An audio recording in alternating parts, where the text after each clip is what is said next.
Throughout America's history, we've seen the many contributions of civil rights leaders like Dr. Martin Luther King Jr., Medgar Evers, and Thurgood Marshall, just to name a few.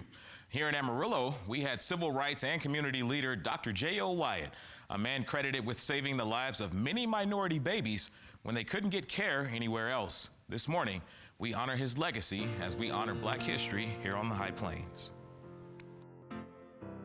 Passing through the historic North Heights neighborhood in North Amarillo, you'll see the remnants of some of the pillars and Black pioneers of the city, and one of the early leaders of Amarillo's Black community, Dr. James Odis Wyatt.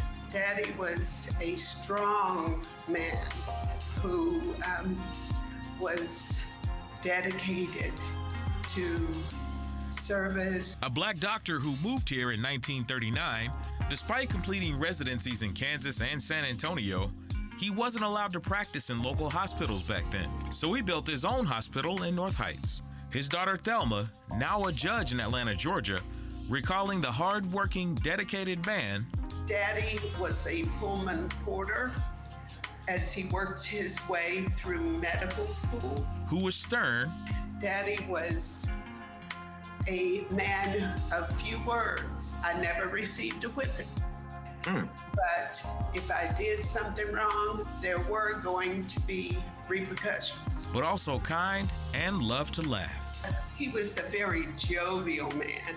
He could tell a joke and he passed that along to his sons. Black and Hispanic patients weren't allowed in local hospitals back then, and some moms had to give birth in the basement of local facilities. He operated the hospital with his wife, who served as the administrator. The facility was located at 901 North Hayden, the same spot where the Black Historical Cultural Center currently sits.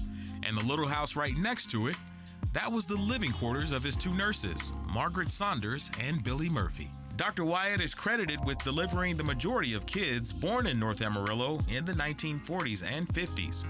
Alfonso Vaughn was one of the many he brought into the world. There was no other place to go.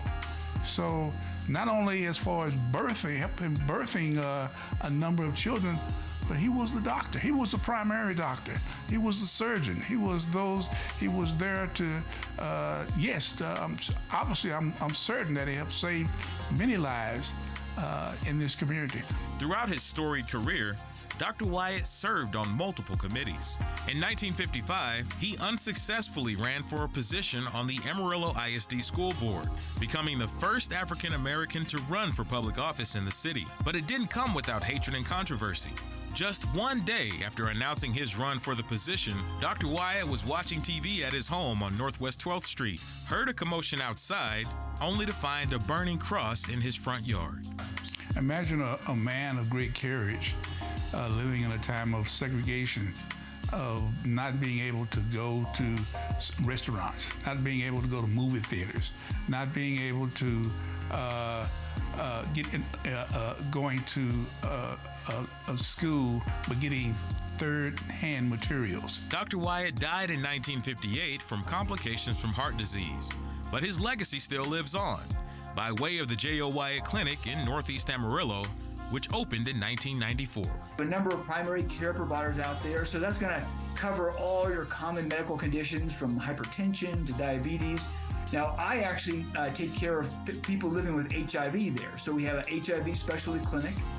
We actually have a couple gastroenterologists. Then we also have women's services and children's services out there. A legacy of service. I wish more people understood that history, because it is such a beautiful history of what he did for this community and how he served this community.